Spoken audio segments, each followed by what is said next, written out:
This is my 1997 Chevrolet Camaro RS. It's got the 3800 series V6 in it, and I'm having some trouble with it at start. It wants to just labor and crank and crank and crank, and eventually it will start, but it's slow to start. So I'm going to try to figure out what's going on with this thing and see if we can't get this thing fixed.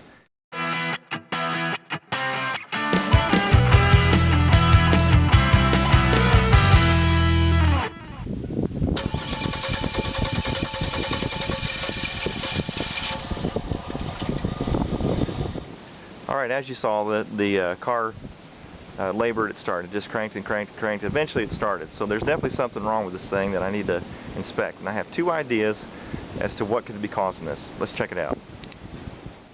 Alright, the first thing I'm going to look at is this mass airflow sensor. This first idea that I have is possibly that this thing is dirty or needs to be replaced. As the air goes across the sensor, if it's a bad sensor, that might be telling the computer to send the improper amount of fuel to the injectors, and therefore it would labor at start. So what I could do is take this off, spray it with some mass airflow cleaner, and then put it back on and see what happens. But before I take that off, I want to look at one other thing and see if we have a problem there. Alright, I'm going to look at this fuel pressure regulator.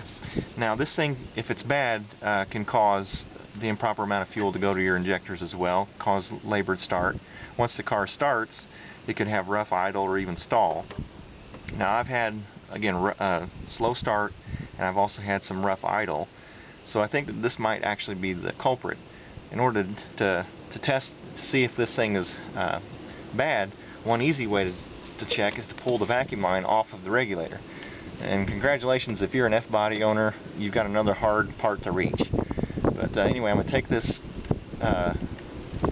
vacuum line off, and if there's gasoline in that line, then this regulator is bad.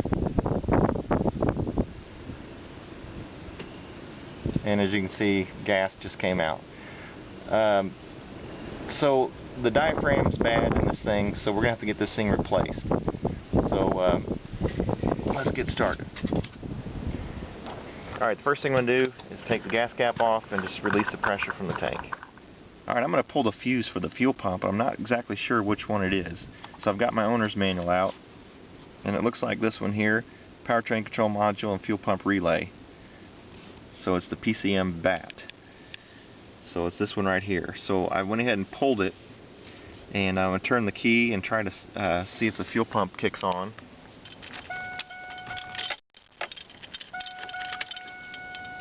And I didn't hear it. Okay, so I'm going to go ahead and crank the motor and see if I can get rid of any fuel that's in the fuel line.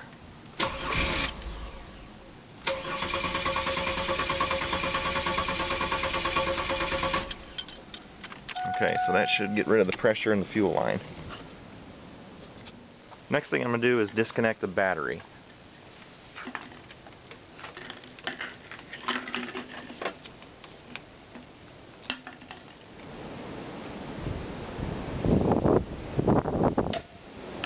Alright, to get to the fuel pressure regulator, I'm going to have to take these coil packs off so I can get my hand in here.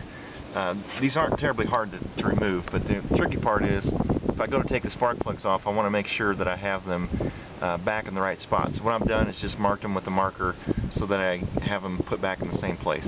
I'm just going to take these bolts out, remove the coil packs, unplug the spark plug wires, and try to clear out this area so I can get my tools in here and get that thing off. These little bolts are 5.5 millimeter.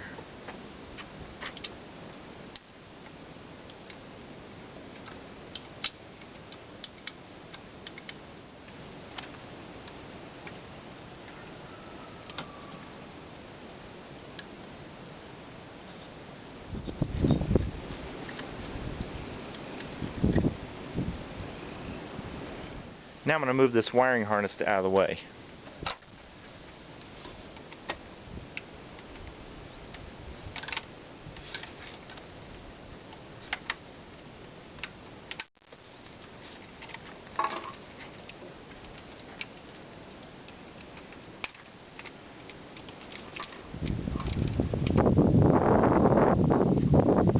Now I've got some more room to work with.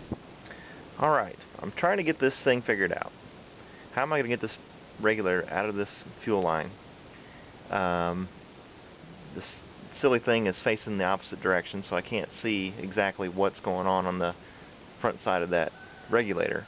I see that it's connected to the fuel rail, and I really don't want to take the fuel rail off. So what I'm going to try to do is take this mirror, I'm going to set it back here so I can see what I'm doing. You can see there's the spring clip on the underside of that, back side of that thing. I bought a set of snap clip remover pliers, which the prongs that go into the C-clip were too big. So I took a file and filed down the ends of it to where they will now fit inside the C-clip. Okay, so this goes without saying, this was a cheap pair of C-clip pliers, or the snap clip pliers that I bought at like Advanced Auto Parts. Okay, it pays to spend money for the right kind of tools. I could have been done with this so much sooner had I had the right tools. So you may think, gosh, $40 for a pair of pliers, but you know what, I just spent the last 25-30 minutes filing these down just to fit into the snap ring the way it's supposed to from the package. So here goes nothing. I'm going to try to get it off now. Alright, I finally got it. Finally. I took this off of the pliers, got rid of the plier because there wasn't even hardly any room to use that anyway. I just got a pair of different kind of pliers, made sure, felt around, used a mirror, got my pins down in my snap ring, held on to it with my hand like this, got this other set of pliers on there and squeezed down, pulled it right out.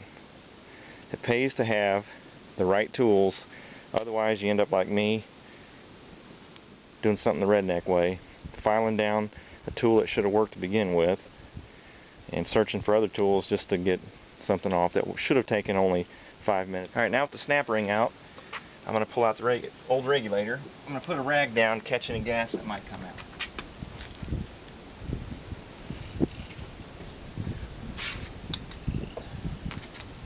There it is. Alright, the old regulator came out in pieces.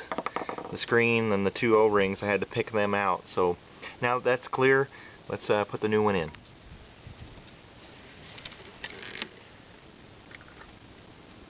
I feel like right around here there's no way to put the new snap clip in. So I'm kind of wondering what's going on here. Why won't this go all the way down? And then I looked in the box and I saw this new style of clamp to keep the regulator in, which you've probably heard enough mechanic shops and do-it-yourselfers like me who've complained about how hard it is to get that the snap clip out, especially when you don't have the right tools. So all I gotta do is slide that over the top of it like this, and that'll hold the regulator in place, and you don't have to worry about those stupid snap clips anymore. So that baby's in and it's installed. It's not going anywhere. So time to put the vacuum line on and get my coil packs back on.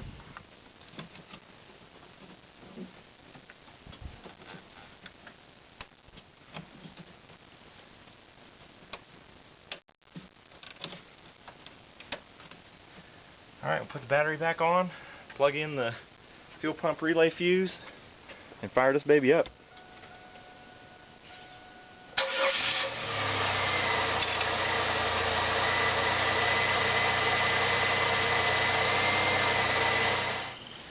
So that's how you change the fuel pressure regulator on a 3800 series V6 motor.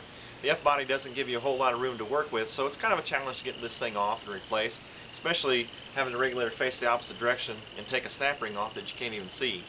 So that brings me to this tool right here, the snap ring pliers. I bought these for pretty cheap at the auto parts store, but I paid the price tonight because these really didn't do me a whole lot of good. Had to file down the points just to get them to fit into that snap ring on the regulator. But once I got that taken care of, this really was an easy job. Car runs good, fires up in the first try. So $40 or so for the part, an evening working on the car in the rain, and got the part replaced, and now the car's running good. So hopefully this video is helpful for you as you replace your fuel pressure regulator. God bless, and time to get out of the rain.